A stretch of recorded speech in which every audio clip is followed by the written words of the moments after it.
Bertemu kembali bersama saya Yosi di acara Review dan Outlook Okta Investama Berjangka. Seperti biasa, sebelum kita masuk ke dalam materi, kita akan berbicara dahulu mengenai apa saja mengenai Okta Investama Berjangka. Yang pertama, untuk perizinan Okta Investama Berjangka itu sudah sangat lengkap. Yang mana nih? Kita sudah ada izin usaha dari Bapepti, Lembaga Clearing Berjangka Indonesia, tergabung di ICDX dan juga Asosiasi Aspeptindo. Untuk penghargaan Okta Investama Berjangka itu juga sudah memenangkan The Most Excellent Broker dan The Most Transparent Broker. Kelebihan trading di Okta Investama Berjangka yang pertama itu adalah low spread, yang mana feature ini paling banyak dicari oleh para traders dikarenakan akan memberikan peluang lebih cepat untuk mendapatkan profit di market. Yang kedua itu adalah low commission, charge komisi itu betul-betul sangat kecil sekali. Kemudian free swap, nah ini nih kalau dibilang unggulan, inilah unggulannya platform MT5 Okta Investama Berjangka, yang mana Okta traders sekalian sedari awal membuka akun sampai dengan seterusnya itu betul-betul free swap. Kemudian proses withdrawal yang cepat, ini menggunakan jam Bank Lokal Umum Nasional, dan yang terakhir itu adalah Okta Vaganza. Nah, unggulan Okta Vaganza ialah pada saat Okta traders sekalian itu membuka posisi di market, mendapatkan lot, dari lot tersebut nanti akan diredeem menjadi poin, dari poin yang dikumpulkan itu akan dapat ditukarkan hadiah langsung sedari voucher, kemudian emas, sampai yang paling tertinggi itu adalah mobil listrik. Kami ulangi ya, Okta Vaganza dari lot yang terkumpul ditukarkan poin, dari poin ditukarkan langsung menjadi hadiah dari voucher hingga ke mobil listrik. Media sosial Okta Investama Berjangka itu ada website www.okta.co.id, Facebook, ada Instagram, ada YouTube channel, ada Twitter, dan TikTok. Nah, untuk tambahan pengetahuan bahwa Okta Investama Berjangka tidak menggunakan Telegram. Karena banyak nih rekan-rekan traders sekalian bahwa ada banyak komunitas traders di Telegram yang mengatasnamakan Okta Investama Berjangka, yang padahal itu bukan kami Okta Investama Berjangka. Jadi kalau ada telepon-telepon ya yang dalam tanda kutip itu harus dicurigai, itu tolong dikonfirmasi ke CS kami, bisa ditelepon apakah betul dia itu dari Okta Investama Berjangka dengan menelpon 021 397 08801. Nah, tanpa melupakan disclaimer on, materi ini hanya bersifat informatif untuk referensi dan seterusnya. Oke, tanpa menunggu waktu lama, kita mulai masuk ke dalam materi. Untuk review hasil risk data kalender ekonomi 27 Mei sampai dengan tanggal 31, di sesi Selasa itu ada CB Consumer Confidence daripada Amerika Serikat yang mengalami peningkatan dari level 97.5 meningkat positif menjadi 102.0. Kemudian di sesi hari Rabu itu juga ada pengumuman inflasi daripada Australia yang mengalami sedikit peningkatan dari level 3,5% menjadi 3,6%. Dan juga ada Jerman Prelim CPI month to month yang mengalami penurunan dari level 0,5% menjadi 0,1%. Nah, untuk pekan kemarin primadona itu terdapat di hari Kamis dan di hari Jumat, yaitu ada data prelim GDP daripada Amerika Serikat yang dirilis menurun dari level 1,6% menjadi 1,3%. Inilah yang menarik karena untuk ukuran negara sebesar Amerika Serikat yang merupakan pertumbuhan perekonomian nomor 1 di dunia itu hanya bertumbuh sebesar, lagi-lagi kami ulangi, 1,3%. Sedangkan kita, negara berkembang Indonesia, itu bertumbuh sebesar 5,2%. Nah, dapat dikatakan bahwa di sesi Kamis itulah akhirnya greenback terjadi pergerakan koreksi atau penurunan karena juga didukung oleh data unemployment claims yang meningkat dari 216 menjadi 219. Dan pending home sales sendiri daripada Amerika Serikat juga mengalami penurunan yang tajam dari level 3,6% menjadi minus 7,7%. Nah, dilanjut di sesi hari Jumat, itu juga ada data Core PCE Price Index yang menjadi dasar atau fundamen bagi para pejabat Fed untuk mengambil kebijakan apakah pemotongan suku bunga dilaksanakan dengan cepat atau tidak. Nah, untuk Core PCE Price Index sendiri ini terjadi penurunan dari level 0,3% menjadi 0,2%. Oke, kita masuk ke Wall Street sekarang. Bursa saham Wall Street itu ditutup bervariasi pada akhir perdagangan Jumat waktu setempat seiring naiknya inflasi Amerika Serikat pada bulan April.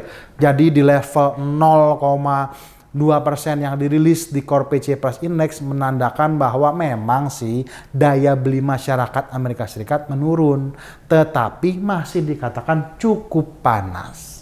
Oleh karenanya Dow Jones itu ditutup naik 1,5% ke 57,84 poin ke level 38.686. Sedangkan S&P 500 itu juga menguat 0,8% atau kenaikan 42,03 poin ke 5277,51. Sementara Nasdaq itu terkoreksi tipis sebesar 0,01%.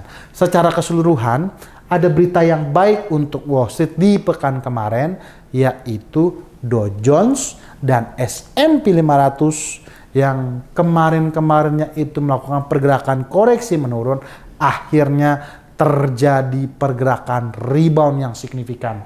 Nah, ini ya betul-betul kita lihat Dow Jones ditutup naik 1,5%. Jadi bisa dapat dikatakan bahwa untuk pekan ini apakah Dow Jones terus berlanjut?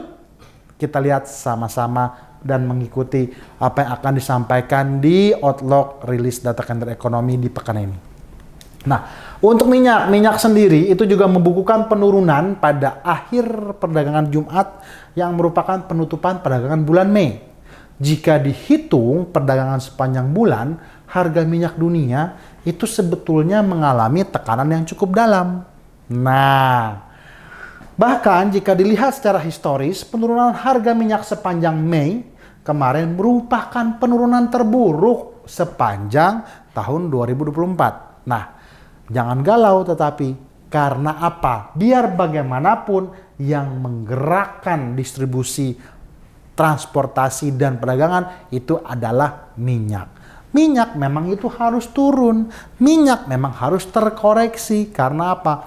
Apabila harga minyak tetap standby di harga $80 barrel ke atas, let's say katakanlah $85 per barrel atau bahkan $90 per barrel.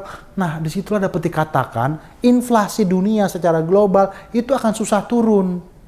Jadi, biar bagaimanapun minyak memang wajib harus turun koreksi. Nah, saat ini harga minyak mentah Amerika Serikat itu di akhir Mei turun 6% dalam kinerja terburuknya sejak November, sementara harga minyak Brent yang menjadi patokan harga minyak dunia turun 7,1%.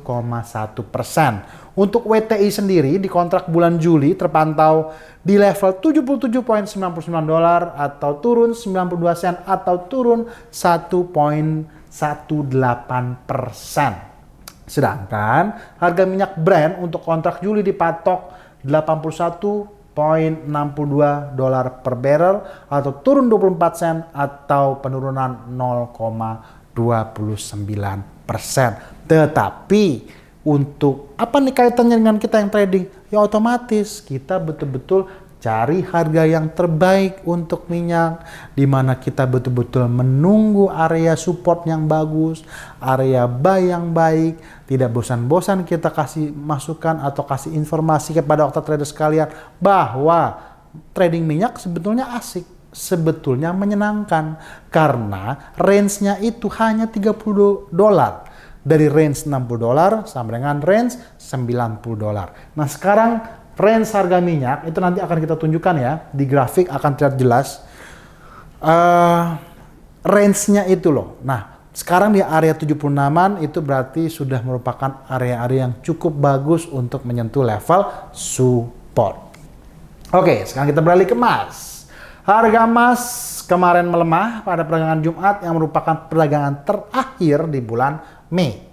Jika dihitung secara bulanan, harga emas dunia masih membukukan kenaikan.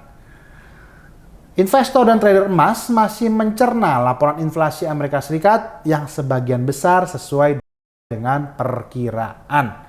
Harga emas tetap berada di jalur kenaikan 4 bulan berturut-turut setelah menyentuh level tertinggi sepanjang masa di 2449. Ya memang dapat dikatakan bahwa di pertengahan bulan Mei kemarin harga emas sempat menyentuh level tertinggi sepanjang masa di level 2449 sekian.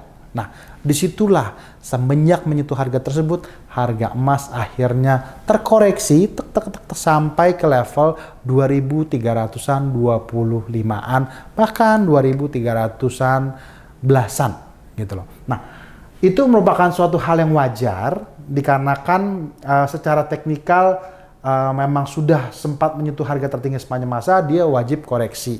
Tetapi tetap penurunan atau koreksi harga emas ini masih dibayangi oleh Fed cut rate. Ingat ya, jadi memang justru dengan adanya harga ke bawah ini traders mendapatkan peluang yang bagus sekali untuk mendapatkan posisi-posisi support. Oke. Nah, sekarang outlook rilis data kalender ekonomi 3 sampai dengan 7 Juni. Nah, ini pun nih rekan-rekan traders, ini banyak nih peluangnya. Karena apa? Sedari besok lah, let's say katakan hari Selasa. Hari Selasa itu akan ada Jobs Job Opening dari Amerika Serikat dan inflasinya Swiss franc. Kemudian dari hari Rabu itu juga akan ada ADP non-farm dan pengumuman suku bunga dari Kanada. Kemudian di sesi hari Kamis itu akan ada pengumuman suku bunga daripada Eropa dan unemployment claims. Di hari Jumat ditutup dengan data non-farm payroll. Jadi selama sepekan berjalan ini, inilah merupakan peluang untuk bertransaksi di market. Kami ulangi ya, hari Selasa itu merupakan data CPI dan Jobs Job Opening. Di hari Rabu itu ada pengumuman suku bunga Kanada. Kemudian di hari hari Kamis itu akan ada pengumuman daripada suku bunga Uni Eropa. Di hari Jumat itu akan ada data non-farm payroll. Nah, kenapa kita bilang peluang? Karena begini, di hari Rabu, let's say kita lihat sama-sama ya. Untuk Kanada, itu ada estimasi penurunan suku bunga dari 5% menjadi 4,75%. Wow, dahsyat ini. Karena apa? Seandainya Kanada itu mengikuti Swiss, karena bicara negara maju, negara G8, yang pertama kali menurunkan suku bunga itu adalah Swiss. Kalau sudah dimulai oleh Swiss, dan apabila di pekan ini akan diikuti oleh Kanada yang menurunkan dari 5% menjadi 4,75 dan juga Uni Eropa menurunkan dari 4,5% menjadi 4,25%, disitulah akan betul-betul terdapat peluang untuk bertransaksi di market. Nah, apa sih nih Pak? Impact-nya apa sih nih kalau misalnya betul keluarnya diturunin? Ya otomatis USD terhadap Kanada itu akan mengalami peningkatan. Karena apa? Kanada diturunkan suku bunga, otomatis akan tertarik US, Kanada dia akan naik ke atas. Sebaliknya, kalau untuk euro terhadap USD, apabila betul-betul diturunkan dari level 4,5% menjadi 4,5%, otomatis euro terhadap USD itu akan terjadi pergerakan menurun. Dikarenakan akan tertarik oleh US-nya, euronya akan melemah. Ya, jadi itu bocorannya. Dan di Non-farm payroll seperti biasa kita lihat sama-sama. Kalau non-farm payroll itu ada 3 data. Jangan pernah dilupakan. Jangan hanya pernah melihat data non-farm employment change. Karena ada 3. 1, average hourly earnings dari 0,2 menjadi 0,3. Bagus untuk Amerika Serikat. Non-farm employment change dari 175 menjadi 185. Bagus untuk indeks US dollar. Unemployment rate ditutup sama di 3,9%. Dapat dikatakan 2 bagus, 1 netral. Jadi secara keseluruhan greenback masih dikatakan cukup bergerak positif di sesi hari Jumat. Nah, tanpa menunggu waktu lama, kita lihat sekarang secara teknikal. S&P 500 terjadi pergerakan koreksi hingga ke level Fibo 38,2%. Dia betul-betul stop. Dia betul-betul terdapat area buy di level 5.212. Begitu menyentuh harga tersebut, area harga tersebut, disitulah akhirnya secara teknikal S&P 500 langsung rebound naik. Langsung naik. Nah, Pak, masih ada kemungkinan nggak untuk turun lagi? Ya kenapa tidak? Ya kan? Nah, kalau seandainya terjadi penurunan kembali, area buy masih akan tetap bertengger di 5212, 5164 hingga 5117. Itulah merupakan area yang bagus atau support yang bagus untuk melakukan posisi buy. Kemudian untuk Dow Jones juga sama, itu betul-betul terlihat jelas di grafiknya.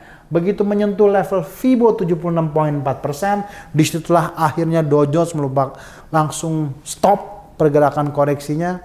Dan saat ini sedang melakukan koreksi rebound ke atas, yang kalau terjadi penurunan lebih lanjut, area buy-nya tetap akan berada di 38504, 38105, 3774 hingga 37459. Nah, sekarang untuk USD Kanada. Nah, ini yang bocoran utama untuk pekan ini yang juga sekaligus menjadi judul dan tema dari podcast pekan ini.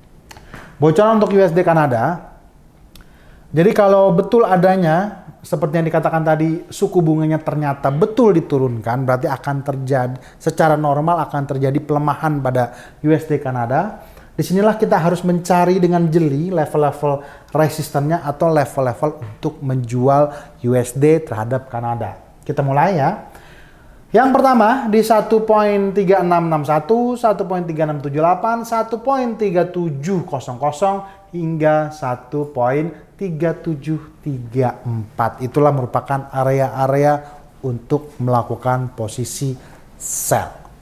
Kemudian untuk euro terhadap USD, kalau betul adanya suku bunga euro itu diturunkan di sesi hari Kamis, disitulah akan terjadi pelemahan pada euro USD dengan targetnya itu adalah 1.0841, 1.0828, 1.0813 hingga 1.0878. Nah, oke, sekarang kita langsung masuk ke minyak. Nah, minyak inilah yang saya maksud, yang kita sampaikan berulang-ulang kali kepada Okta Trader sekalian. Kenapa sih main minyak itu tuh menarik?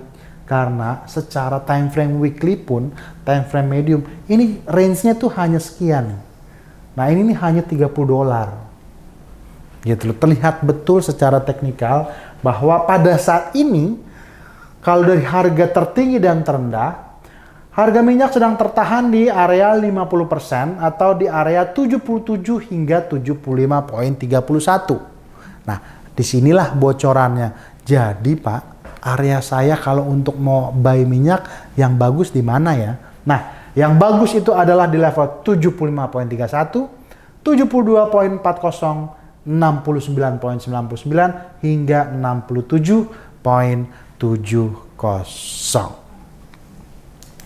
Oke, tanpa rupanya sudah habis materinya, tanpa pernah bosan-bosan kita sampaikan kepada Okta Trader sekalian, pada saat berada di market, selalu rencanakanlah tradingan Anda dan tradinglah sesuai dengan apa yang sudah Anda rencanakan di market. bersama Okta Investama Berjangka. Bertemu kembali bersama saya Yosi di pekan depan. Bye-bye.